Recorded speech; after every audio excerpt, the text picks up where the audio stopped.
Halo viewers semua, kembali bersama saya Barata Riksa di channel Nuuran.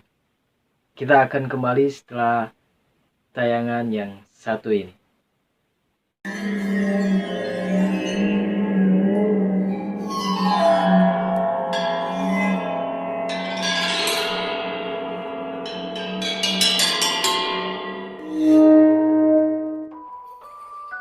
Dan ya, bersama saya lagi Barata Riksa di channel Nuuran, channel bawaan orang Sunda.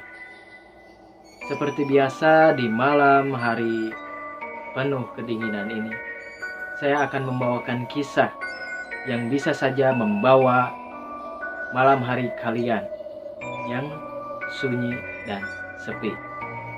Mengenai sebuah kisah di rumah sakit, dan kalian pun mungkin akan tahu gambaran bagaimana sebuah rumah sakit, dan ternyata ada segelintir kisah dari beberapa orang yang pernah mengalami kisah yang cukup mengerikan di sebuah rumah sakit.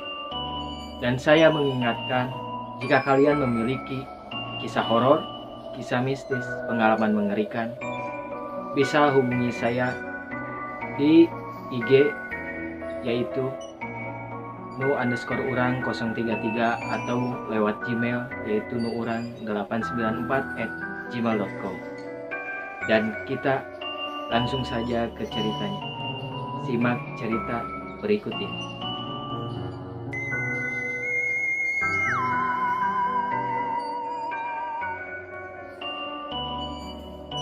Rumah sakit adalah sebuah tempat di mana orang-orang yang sakit dirawat untuk mendapatkan kesembuhan.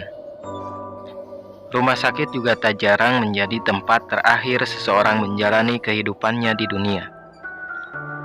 Oleh karena itu, kita dapat menemukan ruang khusus bagi mereka yang telah meninggal. Ruang tersebut dikenal dengan nama kamar mayat.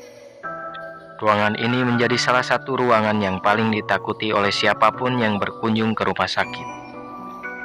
Kehadiran mayat-mayat yang ada di ruang tersebut tentu saja membuat bulu kuduk siapapun bakal berdiri. Hal itu pula yang menyebabkan rumah sakit menjadi salah satu tempat paling angker di dunia. Sejalan dengan hal itu, berbagai kisah horor dan penampakan pun mulai bermunculan. Berikut ini ada beberapa kisah horor dari rumah sakit yang ada di Indonesia. Pengalaman mistis ini dialami langsung oleh pasien maupun kerabat pasien. Nama yang ada di sini disamarkan guna melindungi privasi dari yang bersangkutan. Kalau begitu, langsung kepada kisahnya. Cerita horor yang pertama berasal dari RSCM yang berada di Jakarta Pusat. Rumah sakit ini sendiri pertama kali diresmikan dan dibuka pada tahun 1919. Sudah sangat tua, bukan? Nyatanya hal itu selaras dengan sangat banyaknya pengalaman mistis di tempat ini. Salah satunya berasal dari seorang mahasiswa bernama Romli.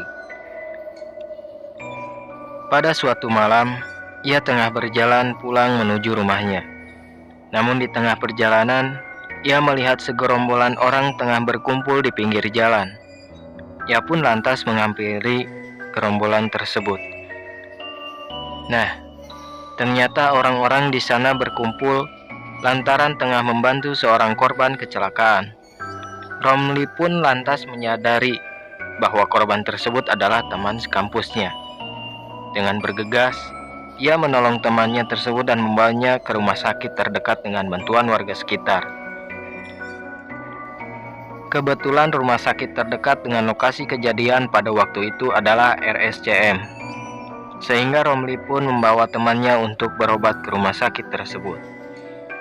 Sesampainya di rumah sakit, teman Romli langsung mendapatkan perawatan intensif. Romli pun mencoba untuk menghubungi kedua orang tua temannya. Namun ternyata kedua orang tua temannya itu tengah berada di luar kota dan baru bisa tiba di rumah sakit pada esok pagi. Romli pun dimintai tolong oleh kedua orang tua temannya agar menjaga temannya itu hingga esok pagi tiba. Setelah mengiyakan, Romli kemudian meminta izin kepada kedua orang tuanya untuk mendapat menemani temannya yang tengah berbaring lemas di RSCM. Setelah itu, ia pun pergi menuju ruang di mana temannya tengah mendapatkan perawatan. Waktu telah menunjukkan pukul 23.30. Suasana rumah sakit pun begitu sepi.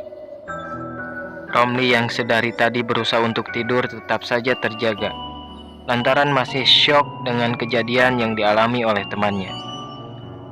Akhirnya ia pun memutuskan untuk membeli segelas kopi, guna menghilangkan rasa bosan menunggu kantuk yang tak kunjung tiba.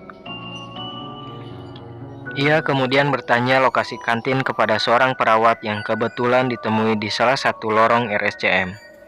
Namun, alih-alih mendapat petunjuk, Romli malah bingung karena penjelasan dari perawat yang sedikit tidak jelas.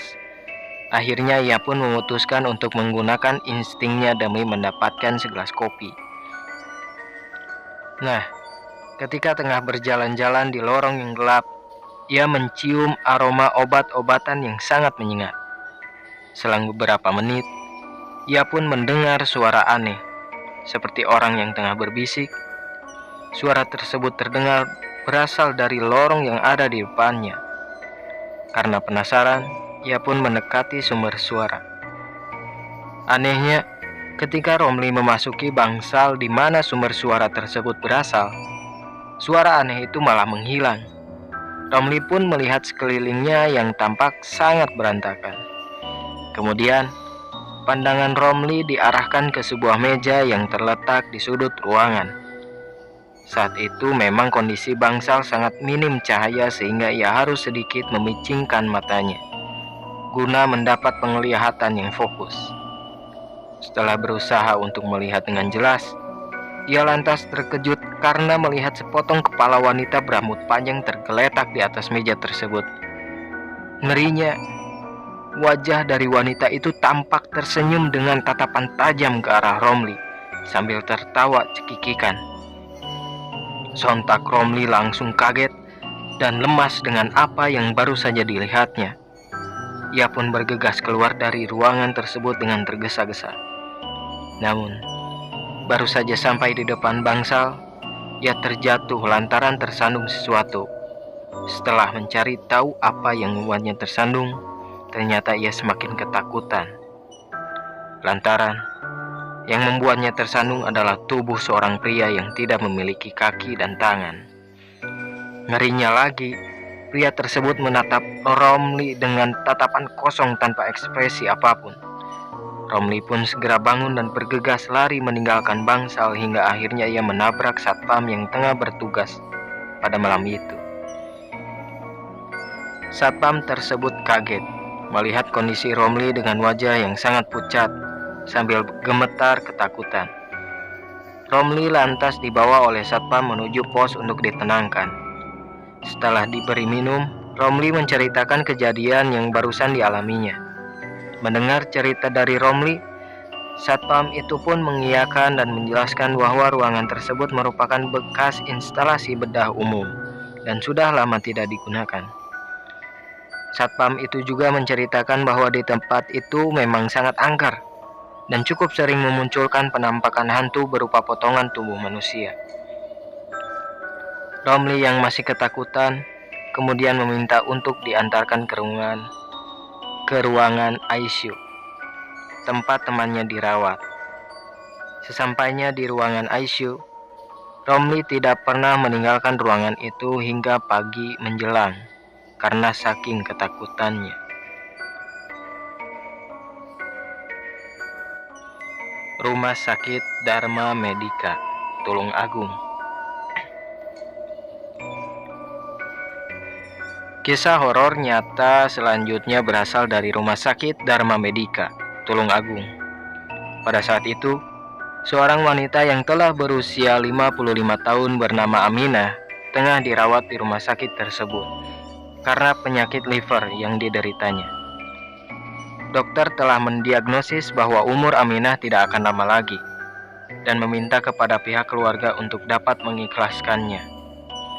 Pasalnya, mata dan kukunya sudah berwarna kuning. Terlebih sang nenek terhitung terlambat untuk dibawa ke rumah sakit. Meski demikian, pihak keluarga tetap berusaha dan berharap agar Aminah dapat kembali sehat, sehingga memesan kamar kelas VIP agar Aminah mendapatkan perawatan secara intensif dan maksimal. Selama di rumah sakit, Aminah pun diperiksa oleh dokter dan perawat, mulai dari pagi, siang, sore, hingga malam hari. Pada waktu-waktu biasa, dokter akan ditemani perawat ketika akan memeriksa Aminah. Namun suatu ketika ada pemeriksaan yang dilakukan pukul 2 dini hari. Aminah diperiksa oleh seorang perawat yang sudah cukup tua, seumuran dengan Aminah. Setiap harinya tim dokter juga selalu berpesan kepada pihak keluarga agar dapat segera mengikhlaskan Aminah, mengingat kondisi Aminah yang kian hari kian memburuk. Namun pada hari ke-7, tim dokter terkejut karena melihat kondisi Aminah yang tampak segar bugar. Dari hasil pemeriksaan, diketahui kondisi dari Aminah semakin membaik. Hal ini tentu berbanding terbalik dengan hasil pemeriksaan pada 6 hari sebelumnya. Aminah pun bertanya kepada dokter dan perawat yang biasa memeriksanya pada pukul 7 malam terkait kemana suster yang biasa memeriksanya pada pukul 2 malam. Aminah ingin mengucapkan banyak terima kasih kepadanya. Mendengar ucapan tersebut, dokter dan perawat sangat terkejut. Pasalnya, sesuai dengan jadwal rumah sakit, tidak ada pemeriksaan yang dilakukan pada pukul 2 dini hari, lantaran maksimal tidak lebih dari tengah malam. Terlebih tidak ada perawatan di rumah sakit tersebut yang berusia 55 tahun. Semua dokter dan perawat di rumah sakit itu rata-rata masih cukup muda. Seketika suasana berubah hening dan merinding, karena pada saat itu waktu menunjukkan pukul 7 malam. Terlebih ketika Aminah berkata bahwa perawat yang sudah tua itu selalu datang dari arah selatan. Padahal, arah selatan bukanlah ruang perawat, melainkan kamar mayat. Itu dia 2 dari sekian banyak cerita horor yang berasal dari rumah sakit di Indonesia. Bagaimana mengenai kisah tadi? Mengerikan atau tidak? Itu berada pada feeling kalian sendiri. Dan jika kalian suka kisah ini, kalian bisa like and comment di bawah. Dan kalian juga bisa share kepada teman-teman kalian. Mungkin hanya sekian pada malam hari ini. See you next time and have fun.